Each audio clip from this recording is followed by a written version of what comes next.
In this video we are going to take a closer look at the February Deathwatch tournament results, as well as a recent Metawatch article published on Warhammer Community, looking once more into faction win rates. The tournaments covered are as following: Nurglemania, At Shiloh, Scheunenkloppen Open, as well as a smaller event called Nailhammer 4.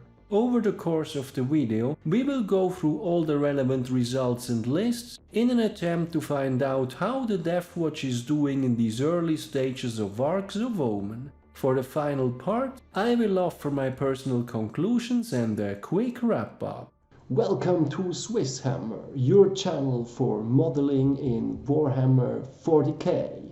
My name is Tammer and I will be guiding you through this video. Before we dive right into the tournament results, let's have a look at the Metawatch article published on Warhammer Community mid-February. What stands out here, of course, is that Deathwatch leads from the very bottom rank with a completely underwhelming win rate of 36%, well behind everyone else. Now, before we get all dramatic and pretend to be Iron Hands from now on, I think it is worth pointing out that this is a very small sample size over the entirety of the data itself, but especially so for Deathwatch. We have a relatively small player base to begin with, and tournament attendance in both January and February has been incredibly low. For the GT and beyond size of events that I am tracking, we are looking at something like 3 Deathwatch players attending such events on any given weekend, and if only one of them performs badly, that will already be enough to doom our win rate. And trust me on this, guys, just by looking at some of these lists, it becomes pretty clear why we are not bringing home the results. Anyway, abyssal win rate aside, the main takeaway from this Metawatch episode is in fact Stu Black dedicating a couple of minutes talking Deathwatch, and here is where it becomes interesting. In short, he acknowledges the mission tactics versus updated doctrines issue. He mentions that the wargear changes sound great in theory, but it did not work out in practice yet. And then finally, should Deathwatch win rate continue to be this low, they will do something for us in the upcoming balanced data slate. Those guys with the beer hammer lists I previously mentioned, please by all means, continue what you are doing. With the Metawatch news out of the way, let's have a look at the first tournament, the Nurglemania, an event featuring 88 players over 5 rounds. Here we have a single Deathwatch player, Herzig, going 3-2, ending up on rank 39. His matchups were as following: Round 1 a loss against Admech, Round 2 a win against Sisters, Round 3 a loss against Sisters, payback from the Emperor I guess, followed by Round 4 and 5 wins against Orcs and Death Guard. Looking at his list, for HQs, he brought along a Primaris Tech Marine with the Paragon of their chapter Iron Hands Warlord trait.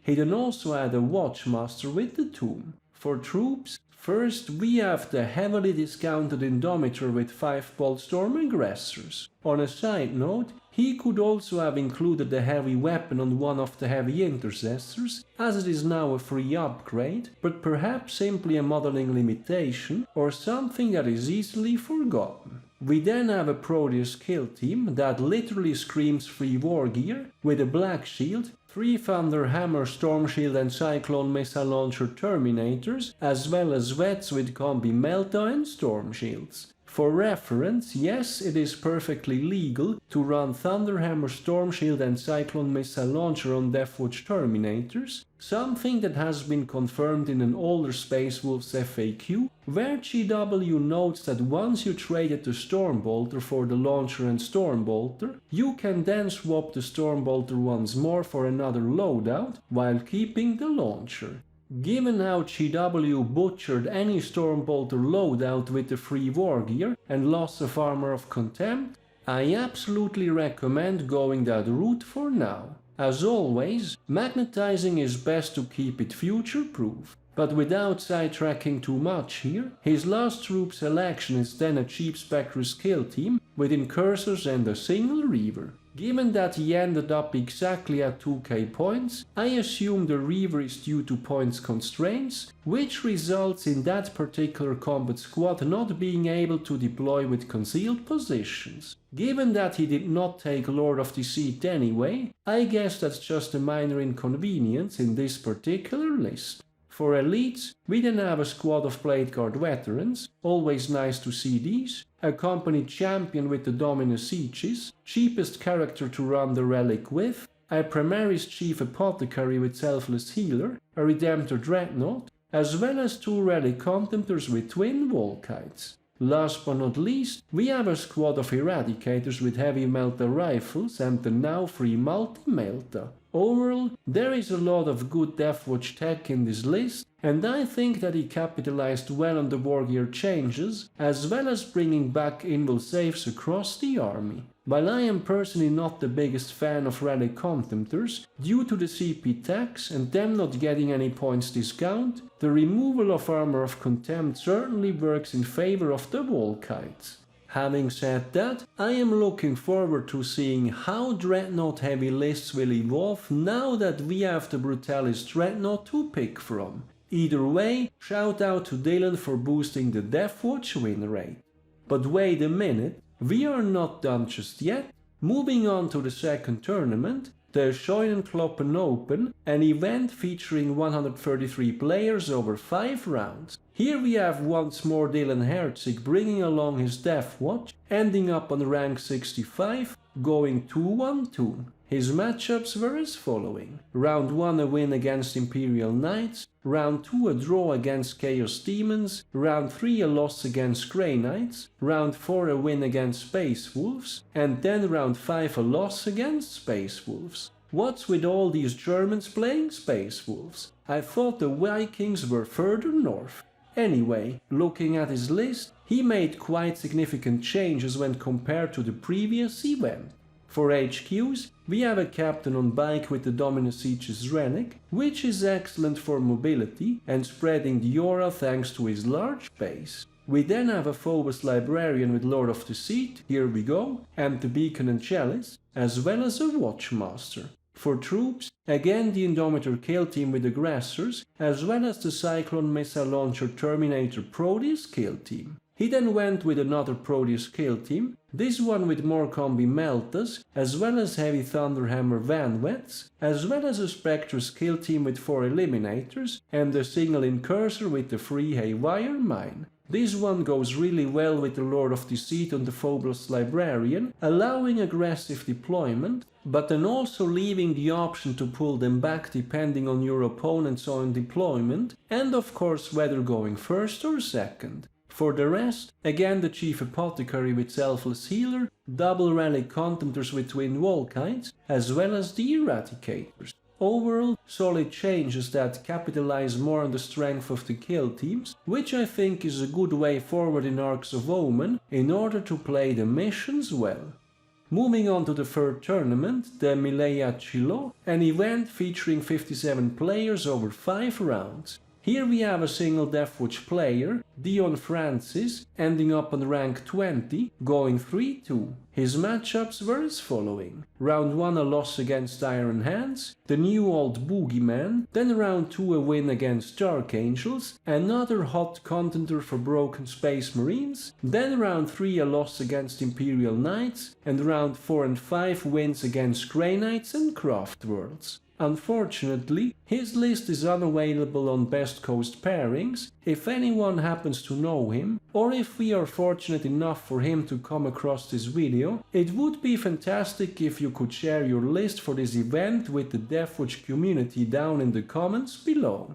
Then for the fourth and final tournament, we have the Nailhammer 4, a small event featuring 10 players over 5 rounds. While this would usually fly right beneath my radar, I happened to come across this one due to a video by another content creator along the lines of competitive 40k lists for every Space Marine chapter in Arcs of Omen. A while ago, I released a video addressing bad press for Deathwatch, highlighting the poor research done by Art of War and Goonhammer regarding the Deathwatch in Arcs of Omen and the dangers of echo chambers resulting in a non-representative community view of the faction, as well as beginners potentially being lured into investing into worthless loadouts, aka 20+ missile launchers. The link to the video is in the description. In this particular case, the content creator featured the Deathwatch list of this event as an example list for competitive Deathwatch, without providing any further context, such as the size of the event, the actual result, or how representative this list happens to be.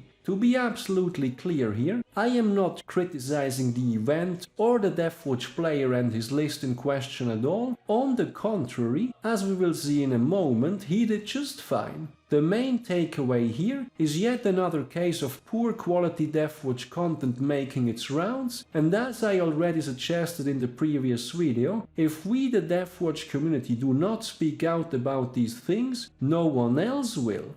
Anyway, having said that, let's look at the actual list, piloted by Joshua James, going 3-2. For HQs, we have a basic librarian, a Primaris chaplain on bike, as well as a watchmaster with Vigilance Incarnate, as well as the Tomb of Ectoclades. For troops, we have an Indomitor kill team with 3 Eradicators, most likely due to points constraints. The main issue here, however, is that when running this particular composition, the entire kill team has to fire at the same target in order for the Eradicators to get total obliteration. As a result, it would be far better to max the kill team at 10 models and then split 3-2 and 2-3 with combat squads in order to allow the Eradicators to keep some ablative wounds. We then also have 2 Proteus kill teams, which are a variant of the Clangby style kill team, exchanging a veteran biker for another heavy Thunderhammer vet.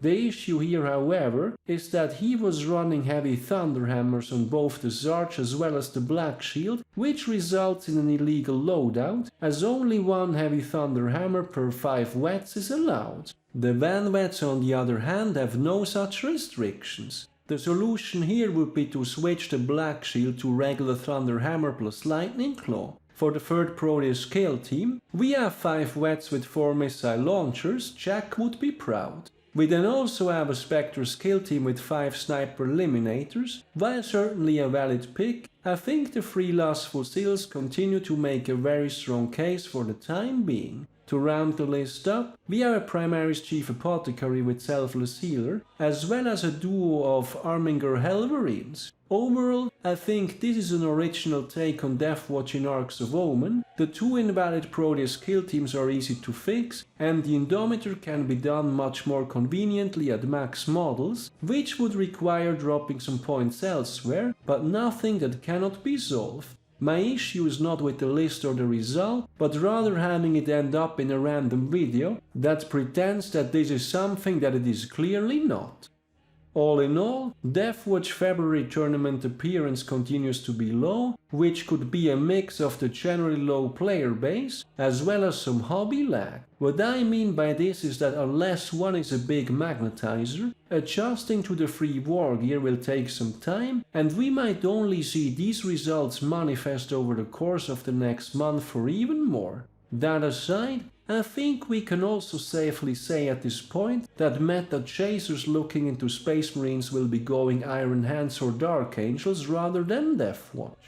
Nonetheless, my personal takeaways are as following.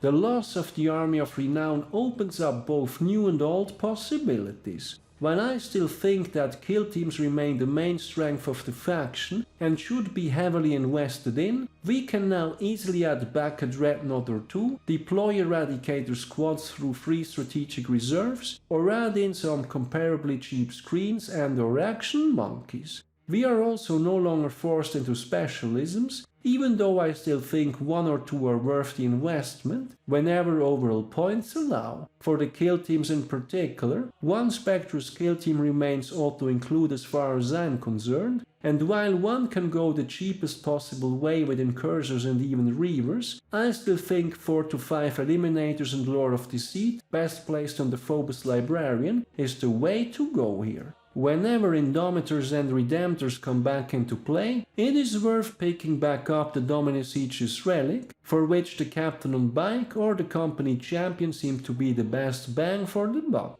As far as the Proteus kill teams go, here the increased base cost of the Deathwatch Veterans requires us to max out on free wargear, which basically means a Storm Shield plus Combi Weapon or Power Fist loadout. For any infantry heavy list, the Chief Apothecary with Selfless Healer works well, especially when paired with the Librarian's Xenopurge Discipline powers on a kill team. Looking forward to seeing future list iterations, perhaps once people have caught up with the so-called hobby lag. To wrap things up, over the course of the video, we have looked at the Deathwatch February tournament results, including the Nurglemania, At Shiloh, Scheunenkloppen Open, as well as a smaller event called the Nailhammer 4.